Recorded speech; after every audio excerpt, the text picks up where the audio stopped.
I knew I wanted to be, I didn't have a name for it, but I wanted to be a pilot growing up. I wanted to be a pilot, but when I was like in Form 4, whatever, I realized that the sciences were not sciencing. So I was like, let me leave this story. And but the most important thing is a cross-networking platform, because as young Africans, as Africans, we're constantly looking elsewhere, to the west, to the east, but we never look at each other and see value. So I wanted to create a platform, a Pan-African platform that allows us to look at each other and see value in each other and converse and talk to each other, not talk at each other. Ubuntu is just being cognizant of that I exist because of someone else and I coexist with other people. And I need to always remember that I cannot move by myself. But when you see me do this and then it transitions, it goes this, and then the next thing is like this, and then the next thing is like this, then you know what we've been. Guys, we made it. We made you comfortable. I was at home.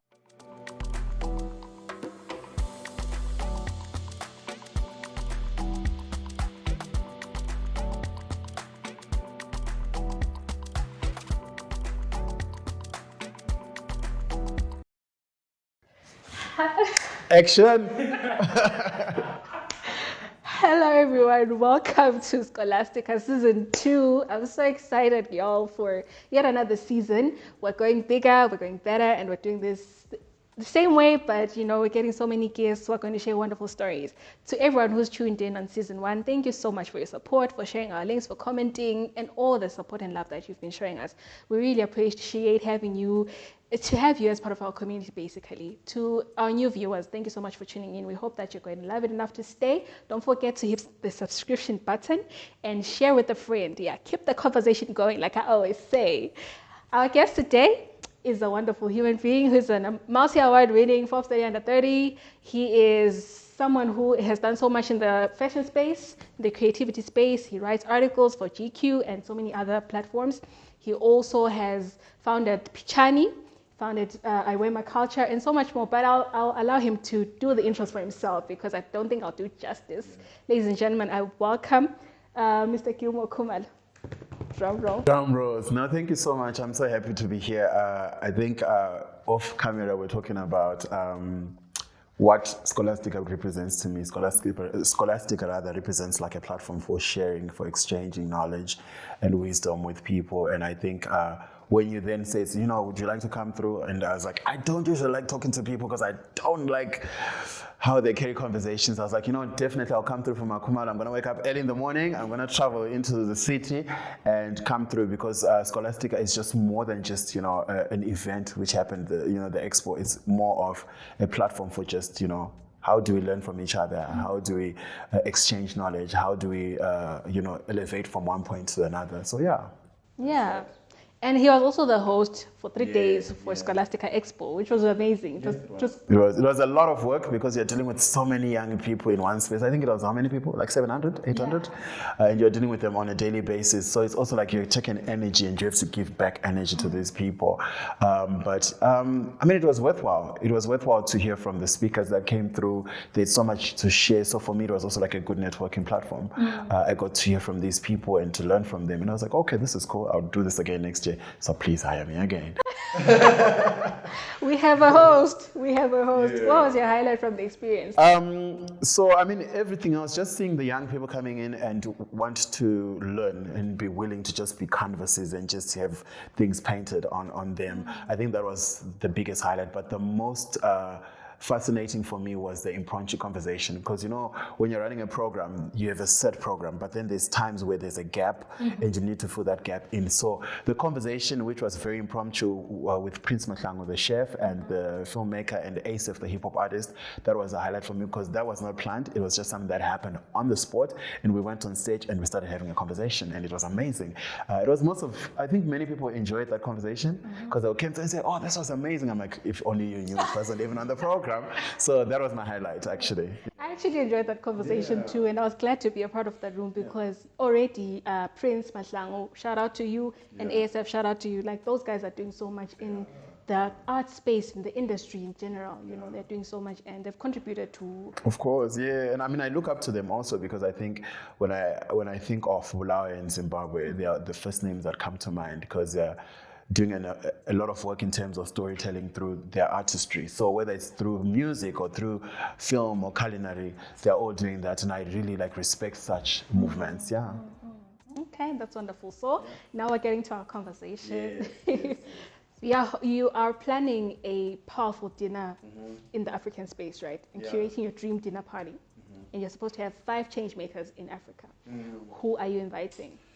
5 change makers in Africa. I'm just thinking, the immediate person that comes to mind is my mom, because I think she's a change maker. She's done a lot of work being a parent, but she's also just an incredible, what we forget sometimes about our parents is that they were also girls and boys before, and their dreams, and then for them to be able to raise 4 grown children that are headaches, that's an achievement. So she's a change maker to me.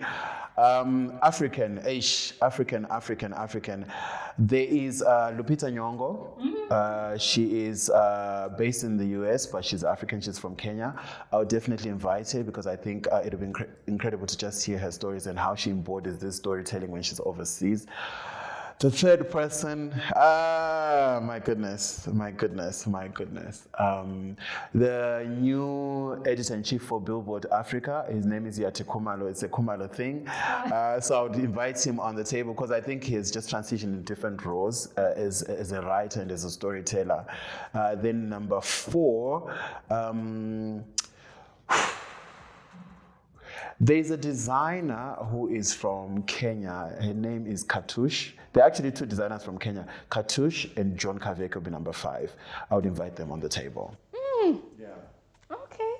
Because they're storytellers, and their storytelling, I mean, everyone that I've said they're storytellers, their storytelling is so unique, and I think I would want to tap into their minds and see how they go about it. So speaking of storytelling and me tapping into your mind, what chapter of your career has shaped you the most?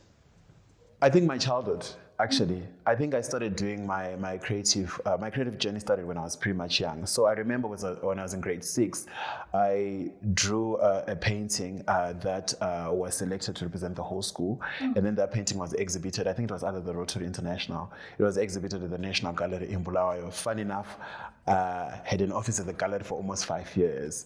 And I always work at the gallery. So I'm literally like a permanent collection at the National Gallery in Bulawayo.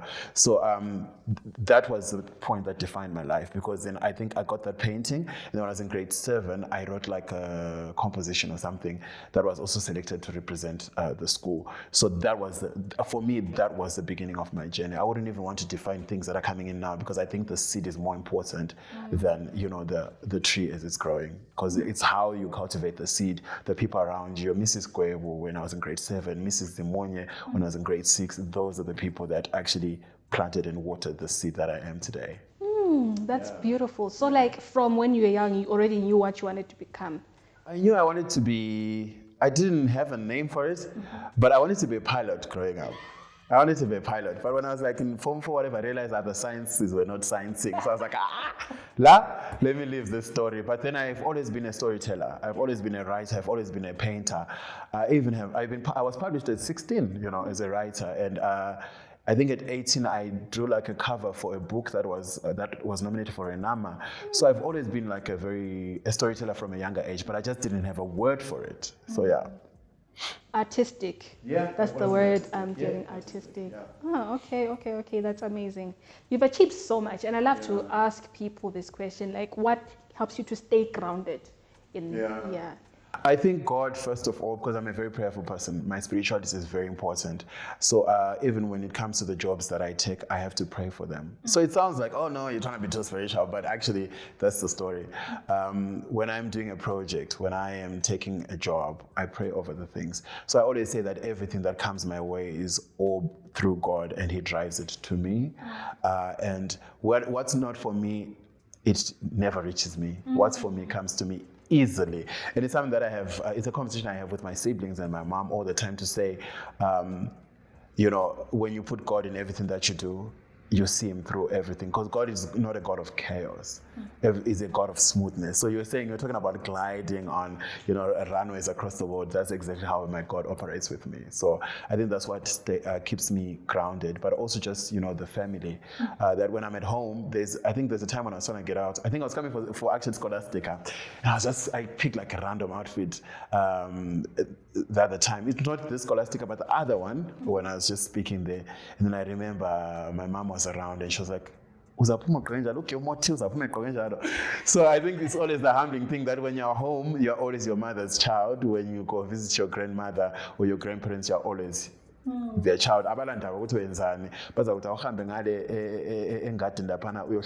whatever the story is. So for me, it's God and family.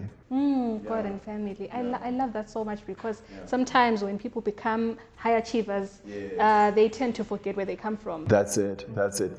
But where you come from is half the time when you forget that, we forget that's where the root is. That's where your manure is. The people there are the ubulongwes, but I think that sounds horrible. But the manure, so we forget that, and then we now get carried away. But then you need to always come back home. And then those people that watered you, they need to keep watering you, because they watered you from a genuine point of view. And they're the ones who prune you as well. Yes, that's it. So they always remind you of, listen, don't get too excited, come back to earth. And also just to highlight on what you spoke about in terms of how you picked what you wanted to be, when you said you wanted to be a pilot and then the sciences were not sciencing. My physics teacher, God rest his soul, he passed away this year, right?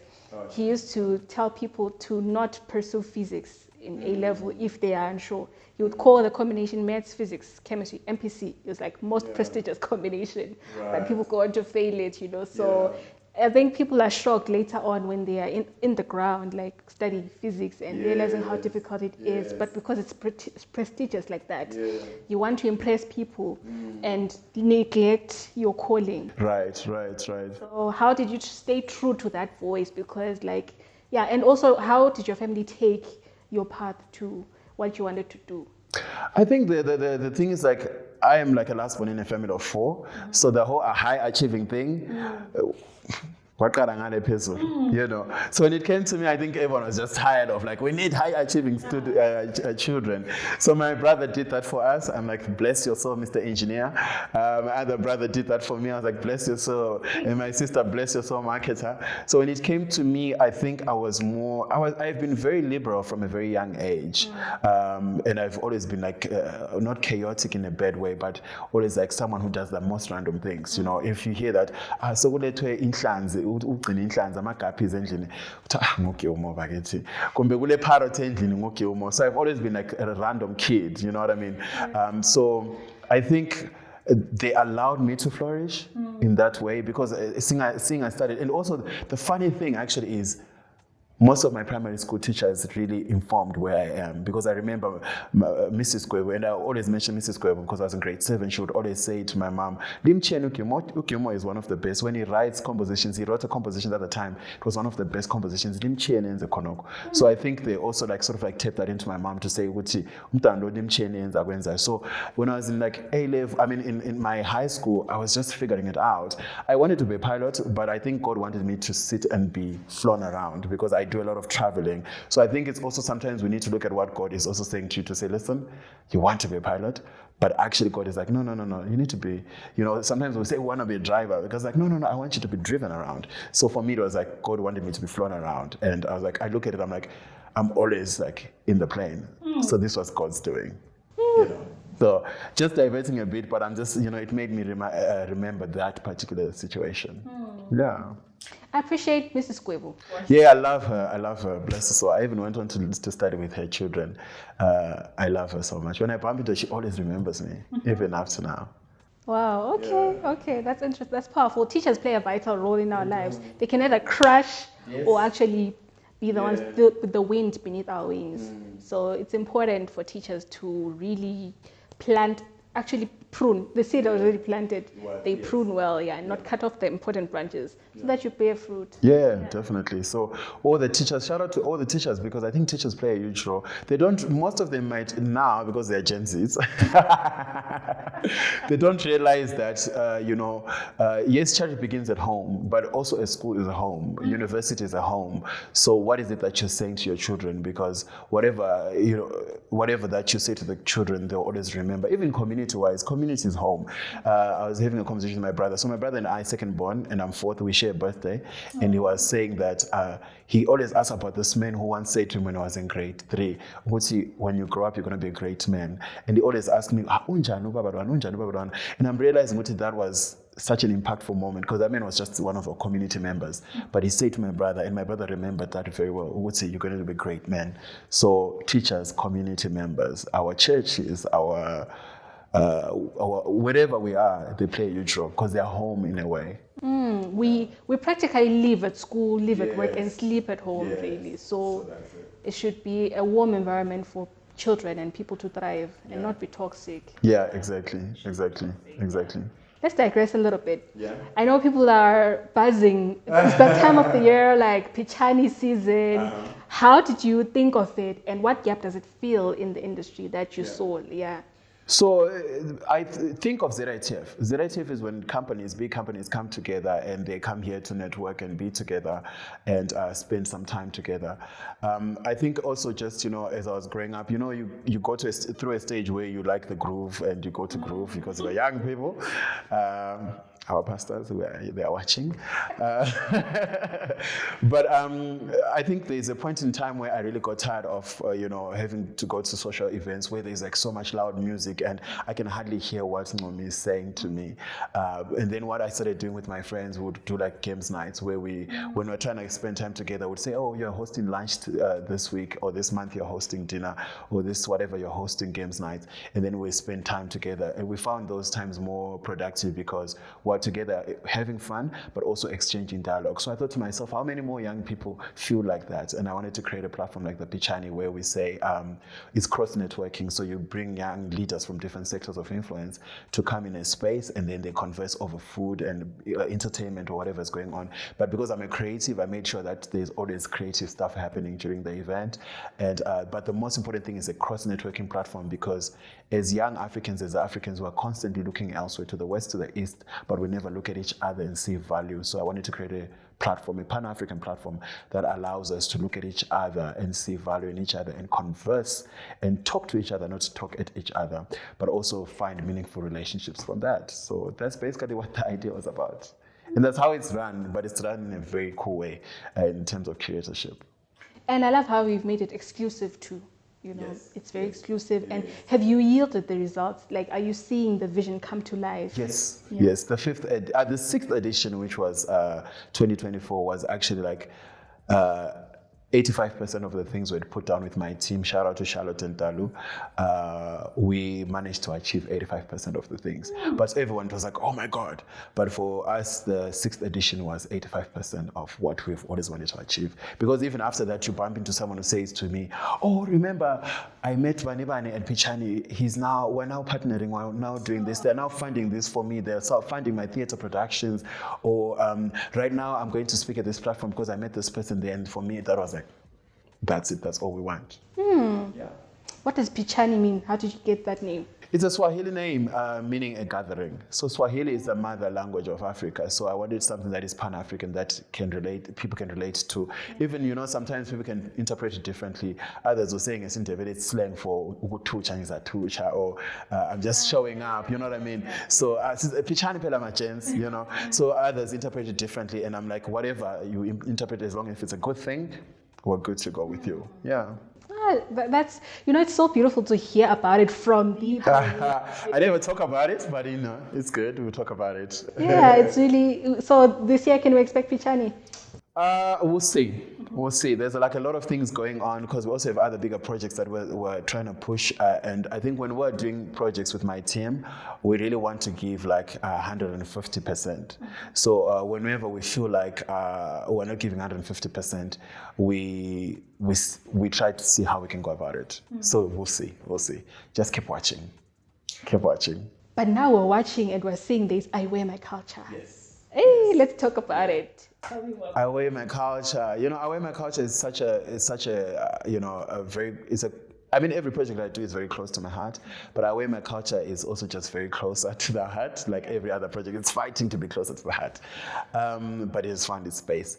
I wanted, when I thought of I wear my culture, it was 2017. I think I had just traveled to Mozambique. It was in Mozambique, and I was like, I saw how beautiful people in Mozambique are in terms of just embracing their heritage and culture and how they're also diverse.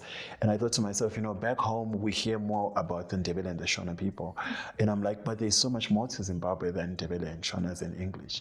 And also, when you're talking about the Shona, it's a group of people. It's just not one. And I thought to myself, even in schools, you go to Mbembesi and then abantwana they're learning isiNdebele. You go to Plumpton, abantwana they're learning isiNdebele. I'm like, no, but there's the Kalana people here, there's the Xhosa people here. What is it that we can do? What is it that I can do in my capacity using the things that I like, which is fashion, visual arts, and film? And I thought to myself, I would want to do a project that shines a light on the different tribal groups that we have in Zimbabwe. Whether we start off with 5, with 10, or we go to all the 14 or to the 16 or the 30, whatever the situation is. I want to go into these communities, converse with the older people, because in most cases, the young people, we shy away from our elderly people. We think, but guess what? They have so much knowledge that we need to tap into before they pass on. And we have a responsibility to keep and preserve that knowledge through the things that we're doing. Right now, you're preserving knowledge through this podcast, and others do it through photography, through fashion. So for me, it was like a matter of, I want to shine a light on the different tribal groups and ethnic groups that we have in Zimbabwe and celebrate them while we're doing that, but celebrate them in the most authentic way possible. And we've done that with a group of young fashion designers, 16 of them traveling across the country, talking to older people from these different groups, capturing that through film, and telling those stories through fashion in a contemporary manner. So that's basically what I wear my culture is. I saw the trailer and I was just mind blown by it. It's well captured. Like, I think it's a thoughtful thing. You see, this year's theme for Scholastica is empowering future generations through heritage-based education and innovation. So you doing such a thing and leading such a movement is a powerful thing, and it's really in line with what Scholastica is trying to do as well. You know, to preserve, to merge those two worlds, modern and indigenous. Yes. I was actually saying to someone that people are people by what they wear, how they speak, what they eat, what they listen to.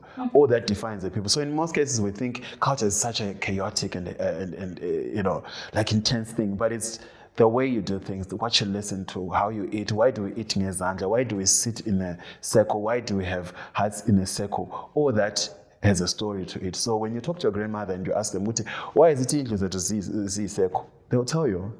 Why is it sidla ngezandla? Why is it inkomo asiyahlinza asihlabi inkomo? They'll tell you why we do that. The late Patisanyat was such an important individual to this project.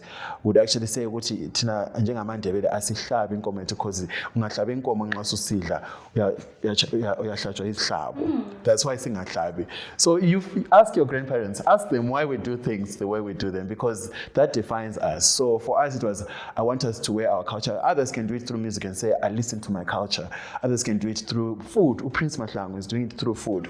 But for me, it was like, I want to wear my culture and I want to do it through fashion and film, and with a group of passionate young designers and a filmmaker like Prosper Kunyetu and so on, to portray this and to capture the essence of us as a people. Because it means I am because you are, but how am I fully a Zimbabwean, as a Ndebele person, if I have no idea of the Kalanga, if I have no idea of the Khoisan, if I have no idea of the Tonga? So that for me was a personal vindication to say I need to go there and learn, but also with a group of people that are also like-minded, the designers and the filmmakers. I can't imagine it was easy. It wasn't. It wasn't. You go into communities, one thing for sure, yes, I'm a Zimbabwean, but if I'm going into a Sotho community, I'm an outsider. Yeah. If I'm going to the Karanga in Masvingo, I'm an outsider. So what then it meant for us was to go back to the drawing board and say, if I'm going to the Kalangas, we need to go with someone who's from the group of those people for us to be welcomed into this community. We need to go through the chiefs, the traditional leaders, because they are authorities in those spaces. So we had a lot of like collaborators. Honestly, this project is so huge, just like bigger than any one of us. With so much collaborators from the local facilitators like Omavidas, Abe Binga, traveling when she was 8 months pregnant, going with us to Binga so that she can introduce us to her elders. And when we got there, as we were going there, we had to learn how to greet in the languages, because with Zimbabwe is more than Isindebele and Shona. There's other languages. So we had to learn how to greet. And when you greet someone with the language that is theirs, it shows that you recognize them, you see them. So if I come to you and say, Salibonani, you smile because I've seen you, right? Basically, Salibonani, I've seen you, I'm acknowledging you. And then you are willing to share so much more because I've acknowledged you by your language.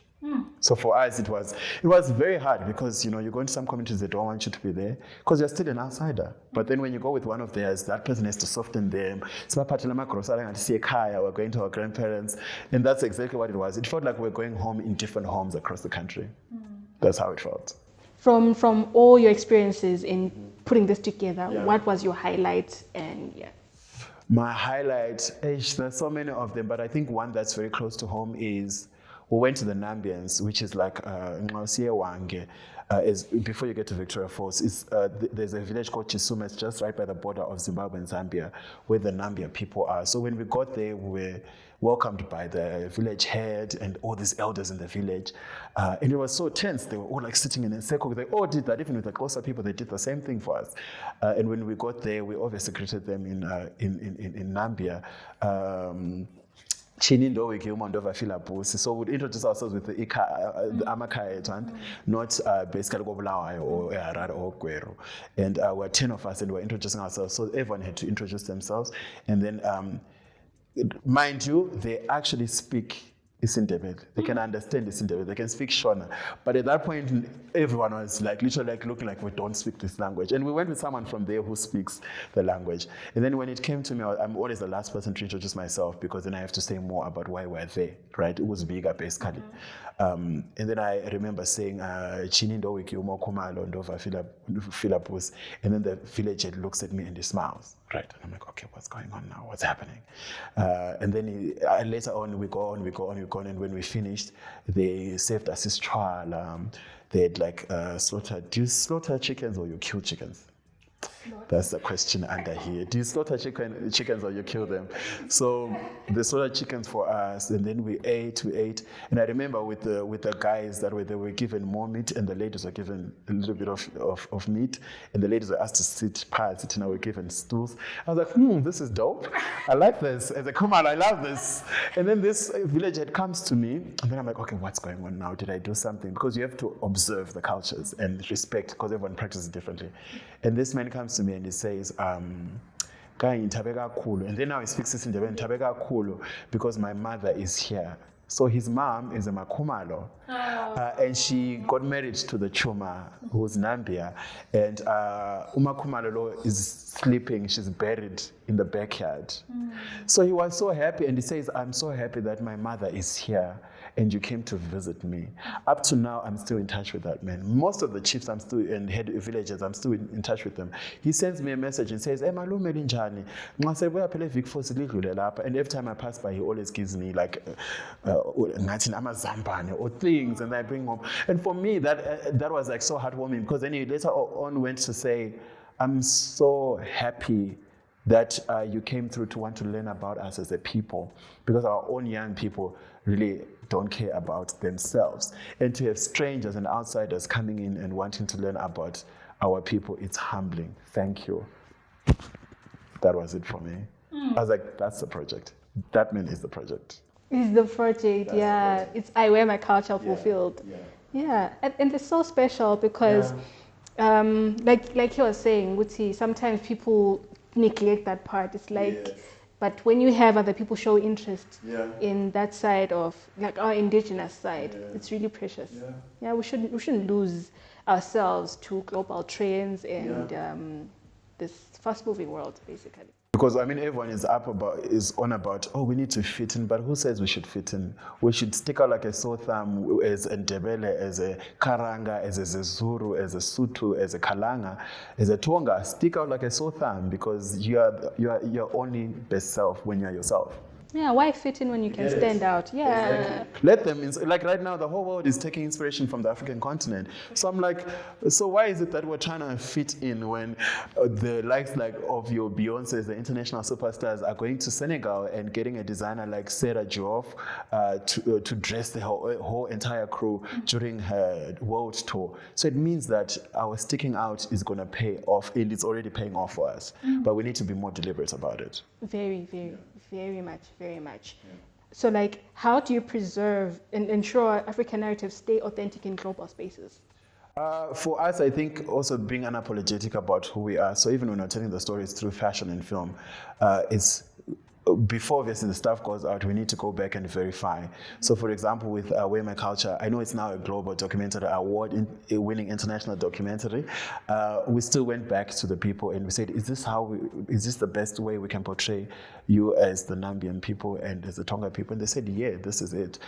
So we took it out like that, but obviously being cognizant of the fact that there's certain things and practices that are still sacred to a people, so we can't always publish those things. Like, you know, Western Cut, you go to maybe to the Kalangas and they have a dance that they do, or they have a ceremony that they do that is very private to them. So we still had to recognize that and say, listen, we need to protect something about ourselves. But we also need to go back and verify information, because verification is important, actually. A lot of us, we just want to take out information. If there's an accident and you see a car hitting, you'll be like, Wonder Fit went into that drive or whatever. And then you take that out on social media as a citizen journalist. But verification is important. You need to go back and find out what happened, and then you take that out. So I think for us, and for me, I always go back and try to verify information before I take it out. And I realize the world is ready for us. And we actually have so much in common, because some girl from Yemen was actually coming to be part of Wear My Culture this year. She says to myself, I see so much similarities of Zimbabwe and Yemen. I was like, really? So I realized that maybe when we authentically tell these stories and we verify our stories, people actually see themselves in that. Yeah. It's a lot, right? It's priceless, and I think in all this, what the anchor is Ubuntu. Yes, Ubuntu. Because in as much as you're trying to make a project successful, you have to be sensitive and remember that people are human beings before anything else. Yes. It's funny because you're saying people are human beings, but this is like to just, we always change the conversation. Saying so I've Usware like my brother-in-law, for those maybe that would be like, what is Sware? My brother-in-law. And so he just came into the family, and then I remember sitting him down and saying to him, listen, before you are even my brother-in-law, you are a human being, right? So you are a human being who's born of a woman and who comes from a family, and we need to recognize that first before the titles that come in. So there's a person before all the titles. Like your mother is a girl before she's your mother. So how about you talk to her like a girl? So how about I talk to my Sware like just a human being? So ever since we had that conversation, we're so close. Like we're like friends. Like I can't say, hey Sware, how far? These days you're ignoring my message. It's okay. Whether you are on a mission on do not respond to Gilmore. So I just remember that story because you said there's a human being behind everything else. So yes, there's the titles. There's Dr. Kacheni, who's behind the camera here today. There's Dr. Khumalo, who's sitting in the red jacket. But before she's the doctor, she's a human being, and we need to treat every situation as such to say, where's the humanness of it? Where's the Ubuntu? Before we try to look at everything else and the benefits that can come one way or two way. Shout out to Dr. Kacheni, who's behind the camera. He loves to say, shout out to you. He loves to say, we are human beings. We are in a state of being. Yes. Yeah, hence human being. And I find this so profound. The first time he said it, I was like, oh. Profound. We are in a state of being, literally, and so we shouldn't forget that. And what is Ubuntu to you? Ubuntu is just being cognizant of that I exist because of someone else, and I coexist with other people, and I need to always remember that I cannot move by myself I cannot have this conversation being impactful without you being here. We cannot have this conversation without Gajen, who's behind the camera. So for me, it's as simple as that. I'm not trying to make it complicated, but it's as simple as we coexist and we codepend on each other. That's beautiful. And so now I want to talk about the business of fashion. Yes, the business of fashion. Of fashion. Like we see that there's a lot of second-hand clothes that are being sold, right? What's the effect and the impact that it has in the fashion industry space, especially when it comes to sustainability, the economy, and all these things? It's a mess. I think if we should put policies to ban, amapelo, labo kotama, labo bent down. In all honesty, I know there's like nice clothes there, OG stuff. But I think if we really want to, we need to think out of the long term as a nation and as a people, to say, I know we've got policies in different spaces, but we also need to put strict policies also in terms of bringing these clothes inside. I know a lot of people are going to lose jobs because they are earning money from that. But then if we want to promote a proudly Zimbabwean brand, not just through fashion, through music or whatever, we also need to put policies that promote us as a people. Because when we're talking about, yes, sustainability, I get that in terms of the people that are selling, but we also have just as incredible young people and designers within the country that could address everyone else. And when you look at countries like South Africa and how they've embraced their fashion, you look at countries like Nigeria and how they've embraced their fashion, we could do just the same. But I think it's just putting policies that protect us as a people, that are not against us, but that protect us. And I think when you're talking about the second-hand industry, we need strong policies that also promote us as designers and stop, not completely, I guess, for other people, but just control the input of these clothes into the country. I'm thinking of the fact that it's all about also a target audience, because I've heard people speak of how fashion designers are expensive. That's the stereotype. Fashion designers are expensive, so they'd rather go to Mama no Tunga and $2, and then you as a designer tingering a shirt for 1,000. It's to them it's a stretch. And so hence they go to the. I get it, but it's also the responsibility of the fashion designers, because we have what we call ready to wear in the fashion space, where the things that you buy from Edgar's, the things that you buy from, I'm now mentioning brands, maybe they need to start paying for advertisement, but the things that we buy from these retail shops, those are ready to wear. And I think designers can also do that. Designers have lines where they say, this is ready to wear, this is avant-garde, this is couture, this is whatever. So I think maybe there's a bit of more conversation that we need to have as humans. I think what we don't have a lot across industries is the conversations amongst ourselves. We are talking at each other, but we don't sit down and say, let me understand you, So we need to have conversations. And when we have conversations, we will understand each other much better. And we would actually realize that there's so much opportunities for us to make money all together. In this context, communication is not only the key, but comprehension. Comprehension, exactly. I love what you keep saying. Don't talk at each other, but talk to each other. Yeah, because I think there's a lot of lack of awareness, basically. Yes. And sometimes we might think there's no awareness, it's just maybe we actually don't deliberately also make the awareness. We might think there is lack of it, but maybe we create awareness in spaces that actually don't have the audience that we want to listen to us. So it's just a matter of how do we deliberately do things? I think the issue is deliberation, because you need to be deliberate about stuff. You having this conversation is also deliberate. I also was very deliberate about it. So we need to think like that as humans as we're moving forward. Intentionality. Yeah, so English. It's not my mother, but Hey, believe me, I chop it. But it's not our mother indeed.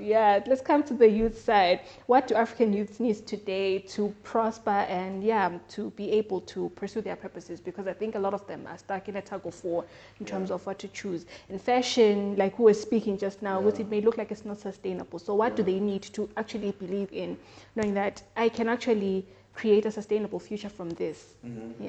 Young people need education, and when I say education, I don't mean education in terms of going to school and sitting in class, because I also think the education system is a mess, by the way. But I know we're talking about Scholastica, but I think the education system is a mess because there's times with my institution, when we get interns from universities, and I'm just like, what a disaster. I feel like universities also need to change the way that they deliver, education and lectures to students. Get industry players to come and have conversation with your students, because the world is evolving so much that when these kids have these degrees, when they go out here, they are like, no one can employ them. I am not willing to sit down with you and be teaching you about simple things like write a press release. You know what I mean? So I think we need to change the way we approach our education. And when I also say education, it's a matter of, I think I mentioned this before, go back and talk to your people. Go back, hambe kaya, spend a weekend there, talk to your grandmother, and you actually understand so much more about life than what you think you know from the books. Because the books that we're also studying, they're books that are written by possibly Europeans. Not that I'm anti-Europe or Western, but you find that most of the times they're not relevant to us. I hated history in high school. I hated history. Mr. Danga, I have so much love for him. He's still teaching. He's at Petra now, I think, or he's teaching rugby or something. But he was a good guy, but I hated his subject, excuse me. Because I felt like we kept learning about these weird people that we don't even care about. That don't, like who the hell are those people? Sorry to even use that word. But I'm like, how about we learn about ourselves? How about we tap into ourselves? How did our own people survive? How do they do stuff? Right now, we're doing Away My Culture and we're learning. I'm going to Dombodema, Ngali Deep, and after Plum Tree, and I'm learning about the Kalanga people. I'm like, I wish I'd learned this in school. So the education part is get out of the actual, going to school and being in university and talk to people. Sometimes education might be talking to the vendor who's selling by the corner. Stand there, hey, malume, oh, auntie, and you'll be shocked at how much that woman or that man knows. So that's the education I'm saying. Let's do school, let's go to university, but go back home. Go back home means go to the corner and talk to the lady there. Go to the community leaders. Go to your grandparents, talk to them. They will teach you so much more that will even sustain you for a longer time, because it is you that they're teaching about. Because most of the times you realize we don't even know anything about ourselves. A simple thing like your clan phrases, for crying out loud. I want to mention somebody who was here that I was greeting them with their clan names, and they're like, what are you saying? And I'm like, they are your clan names. I almost mentioned the person's surname, but I'm not trying to shoot somebody. But you know what I'm saying? So that's the education I'm talking about. Learning about ourselves will help us sustain ourselves, because when you know yourself so much, nobody else can tell you anything. So you go out there and you proudly, you go out there and you conquer the world, because you are your true self. You have learned about yourself from those that have passed this journey of life before you. Wow, it feels like our episodes are connecting now, like from season 1, right? It's connecting. Shout out to our guest Terence Mugova. Terence spoke of. It's amazing. He was saying people don't know that they come from a background of architecture. Yes. When we look at our history and the things that people used to build, Amakokwana, Great Zimbabwe, people were architects. You look at Egypt. Yes. People who did not even study mathematics. They created the Pythagoras that we learn today, and they had no blueprint basically, but they had that in them. And so if we as Africans are not aware of that, like we already have it in us, in our DNA, then we cannot conquer. Yeah. So I said to Terence, I was like, knowledge of self is knowledge of wealth. Yes, word. I want to get Makumaro, guys. Makumaro is like, I saw when I was at Scholastica, I saw this girl from convent doing this. I don't know, what is it? Yeah, like in poetry. In poetry, when you say something profound, you're like... Yeah, but they were doing also like a thing like this. I was like, okay, that's a new thing, the Gen Z. But I like that what he said, because we've always been a people of engineers, doctors, lawyers. That's why we that was a lawyer. So I'm just realizing, most of these things, they have a word for it now. Like I'm a curator, I'm a creative director, but these things have always existed. So, but you can only know why you do what you do when you go back and find out. And they will tell you. Your grandmother will tell you, your aunt will tell you, your mother will tell you, your father will tell you. So I like what Terence said, and I love that. And I love Terence. Shout out to you. Shout out to you. And also shout out to Prince Maslang. Prince said the exact same thing that you said. He was like, go back to the grandmothers. Because I was asking him, and I'll ask you too, like what a futuristic classroom should look like. And it's like, let's have grandmothers come into the classrooms and teach kids. Yes, this is what I was saying also with the situation of universities. Let universities bring guest lectures, even if you take a module, get industry people. And industry people is not only by expertise in terms of, they've qualified and they're working in the industry. You will find again, I'll bring the late Babu Patsanyati. Such an incredible human being, it's such an honor that I'd known him and I worked with him. But it was such a pool, an ocean of knowledge. And you find that all the stuff that he learned, you might have noted the doctorate and whatever, but that man would teach you so much that you'd be like, what? We'd sit down and have coffee and not coffee because I don't drink coffee. He drank tea and I like drinking tea. We'd sit down and you sit down for an hour and you realize you're talking about music. You're talking about fashion, you're talking about food, and I'm realizing that this man could go and deliver a lecture and deliver a whole module. So what Prince was saying, let's bring the grandmothers and the grandfathers. We need to do that. They need to come in there and teach us real things. Because what we're learning is not, yes, it's impactful, but it's really nothing to do with us. And we are not going to be able to be impactful if we don't know nothing about ourselves. Yeah. And we can't take things, because we can take weapons from anywhere else, but how about we take weapons that we know of and then we use them to conquer the world? Because when we won the war, what were we doing? We're using spears, right? So it means, I'm not talking about the literal spears, but we're saying there's certain weapons that we have forgotten of that can be found by just going, like you're saying, these grandmothers and these grandfathers coming to us and having conversations with us. They have certain weapons and ways of conquering the world that they've always done and they've always existed before. We need to go back and take those things and we move forward. And it's the knowledge and the wisdom. For sure. Yeah. My mind likes humor. So when we're speaking of spears, I'm like, we are neglecting our spears and chasing more Shakespeare. Yeah. Such a blonde without the hair. But I love that. I love that. Yeah. Okay, sure. Wow. Okay. You are funny without the secas. I love that. Yeah, but let's remember our spears, guys. Let's remember our spears, yeah. So you've painted the futuristic classroom, or you want to add more? No, I've painted it, and I like what Prince already touched on. I think I'll also just write on that because he's also just doing an amazing job in painting it, and I'm just coming to put some final touches. Yeah. What would you say to a 20-year-old who feels overlooked? My goodness, I would not even say anything to you because I wouldn't even know. At that time, for me, it was also like just a bizarre space to be in. But what I could side not say without giving advice to the 20-year-old is that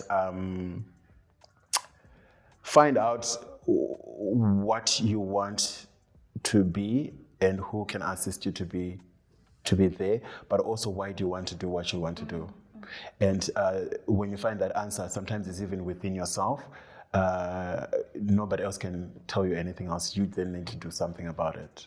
Because we always want people to tell us and to come and say, oh no, you do this, you do that. But sometimes the answer is with yourself. It's funny, I was listening to something this morning before I came here, and it said exactly that if no one else is going to come and tell you, get up, you need to tell yourself to get up and do what you want to do. Because you know why you want to do what you want to do. Know your why every time. Yeah, know your why, and then you know what to do. Because half the time we want people to tell us, but the answer is always with you. Yeah, so I won't tell you anything. You need to figure it out because the answer is with you. Ish, that's profound. Yeah, no, it is with you. Dr. Miles Monroe, shout out to him, rest in peace. He always said the future of a fruit is not ahead of it, but it's inside. It's in the seeds. And I love that when you started, you spoke of seeds. Yeah, so it's always inside. The Ngondo is there, bro. The Ngondos is there. There. So look within, you'll find the answers. Yeah.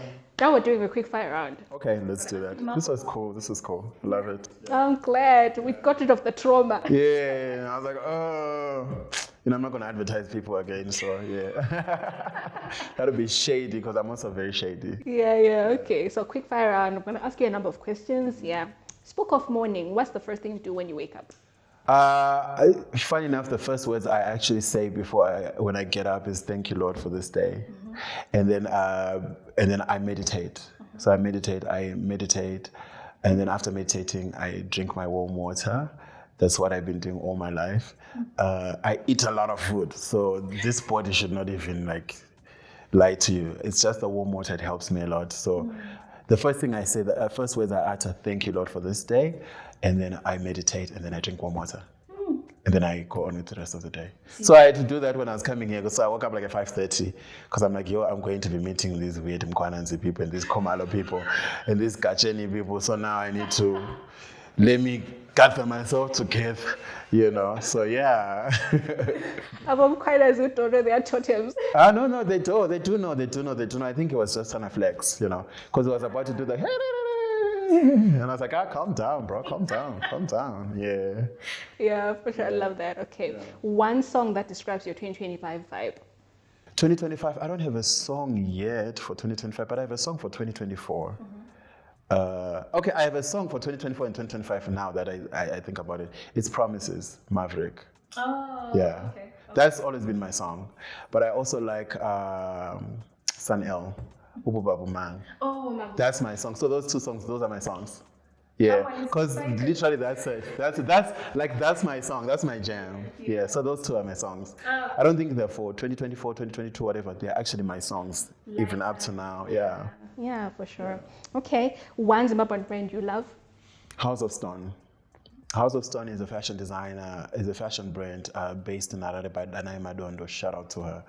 Her storytelling is incredible. She goes to her Komosha, which is Mtoka, I think. Please correct me in the comments if I'm wrong. And she just tries by all means to tell the story of her people through fashion.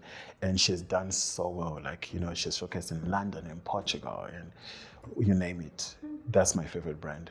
Love it. Shout out to you. Yeah. Most underrated skill? Creative skill. Creative skill. The skill of writing. Yeah, I think people just think writing is just like listening or whatever, but writing is actually, it's not listening. Writing is just, you write whatever, but it's about listening, shaping a story, capturing the audience. You capture the audience from the introduction to the body to the conclusion. Someone needs to stay glued. We do that with television, and we need to do the same thing with writing. Yeah, and what's worse now is that we have AI. Yes. So people no longer want to write; they just want to put prompts, which is okay, but don't let it make you lazy. Yeah. You need the soul in it. You need the soul because when someone reads it, I need to be able to even visualize when I'm writing about you. Someone needs to be able to visualize and even see you on paper. Mm-hmm. Yeah. So writers are very important. They also play a huge role in archiving our stories. Beautiful. Tea date with Chimamanda or Trevor Noah? Chimamanda. I read her books. I've got so many of them. I love her. I love her thinking. I love how she just challenges you and makes you, go, actually, when you're reading or you listen to her. Okay. Trevor Noah is too much of a clown. I can't. I hate comedy, by the way. Yeah, the last comedy show I went, these comedians in Bulawayo, this is why I say I'm shady, guys. These comedians in Bulawayo, my uncle is like a big fan of comedy and he wanted to sponsor because he has the capacity to sponsor. We went to this comedy show and these guys kept swearing the whole time. And I was embarrassed because my uncle and my aunt were there. And then they said, this is how comedy is like in Zimbabwe, we're not sponsoring. And I was like, snap, this guy's just lost. Because this guy could actually finance them proper. So, but I also just hate comedy. I think it's just a mess. Does he want to sponsor Scholastica? I mean, we are. Let me see. If you can say your clown praises. Okay. We can. I'm kidding. I mean, I don't know if he's watching. If he sees me, he's like, there's my nephew. Let me see if I can sponsor. I can start. Yeah. No, it's fine. Calm down, sister. Calm down. Let's go on with the fire questions. I was ready for what I know. All of you can do that. Yeah. Okay. What's one traditional element you think the world is sleeping on in African fashion? Funny enough, the fact that I recently found out that the Shona women, the Karanga, started off with cotton in terms of making this stuff. So I'm thinking maybe that, but I think one important thing is just the symbolisms of Africans. Like when we put our shapes, like our chevrons, our circles, our things, that is actually a story. When you find out deeper, you find more information, you find out, no, a chevron is just not a chevron. A heart is not like this because it's just like this. It represents so much more to the humans, especially Africans. But that's a story for another day. That's what we're sleeping on, the symbolism of Africans. We just take stuff and we just wear stuff, but we don't even know what it means. Yeah. Some say fashion is a silent language. What message does I wear my culture scream? It screams royalty, royal affair. It screams a celebration of self. That's what it screams. And fashion is not a silent language. All of us are dressed here. If it was a silent language, we were not going to be dressed. Absolutely. So it's a very loud language. You wear a red jacket because you want to be seen and you want us to see you from afar. You wear a jacket because you want to be warm. So fashion is not a silent language. It's a very loud language. Yeah. Let's play Future Flash. And what does I wear my culture look like in 2030? In 2030, we're going to be a global franchise. We're going to be I Wear My Culture Kenya, I Wear My Culture UK, I Wear My Culture USA. It's a global franchise. We're going to be doing a series for, these digital platforms. I won't mention names because, free advertisement. I need to get paid for it. We need to get paid to support Scholastica. It's going to be a global franchise with series and documentaries. Okay, all right. Last one. What's your personal... For it. Okay. We're going to do reels. No worries. What's your personal definition of owning your own narrative in a world that tries to define you first? What's my personal definition? I think it goes back finding out why you're doing what you're doing. That's it. Yeah. This has been amazing. This was cool. I loved this actually. Oh, I'm glad. Well, we said feel at home. So did you feel at home? I did. I was even sitting like this on your couches. I do this at home, but when I visit people's homes, half the time I was like, pants. So half the time when I come and visit my house and I'm like this, that I'm very uncomfortable. Oh. So when you see me like this at your house, I want to bounce. I'm tired. But when you see me do this and then it transitions, it goes this, and then the next thing is like this, and then the next thing is like this. Then you know what we're in. Guys, we made it. We made you comfortable. I was at home. I think Scholastica in general is home. So yeah. Oh, I love that. Shout out to the entire team, the entire production. We'll see you guys. Yeah. And shout out to the viewers too. Please make him feel at home as well in the comment section. Yeah. Don't forget to check out his social media, follow him. Yes. Yeah, and stay tuned for I Wear My Culture. When is it? So I Wear My Culture is on the 30th of August. We're actually doing it from the 28th to the 30th. The 28th we're doing an opening gala in Harare. And then the 30th is the major gala where we've got 16 designers showcasing, representing 16 ethnic groups and showcasing 16 collections. So again, it's just a celebration of self and everyone is welcome to come through and be a part of it. Love it. Thank you so much for coming. No, thank you. Can I say shout out to my grandmother who's behind the camera, Ukacheni Undlovu. Shout out, that's my grandmother. And then also the other Mkwananzi guy, shout out to him. What can we say? He's here already. But shout out to you guys also for creating this platform because I think we need more platforms to tell our stories. This is storytelling. This is archiving. And we need more platforms like this to archive our stories because we're going to look back in the next 2 years and we'll be like, oh, maybe when I'm tired and then I look back and I rewatch this and I'm like, oh, you know what? Let me refuel myself through this. So it's a way of archiving stories and you're doing that and incredible work. Shout out to you guys. Thank you so much. We appreciate that affirmation. Yeah. It gives us fire. And we'll watch this episode when we feel discouraged. Right. I will do the same too. I wish you all the best in your future endeavors and everything, and know that we're rooting for you. Thank you. I appreciate that. Please send me money and stop just rooting. I need the money. You need a man about 1.5. Yeah. Thank you so much, guys, for watching. Please don't forget to like, subscribe, and share on our podcast. And of course, I'm your host, Gilmore Qhawe Khumalo, and this was your guest, Khumalo. Thank you very much for joining us. Goodbye and enjoy. Go.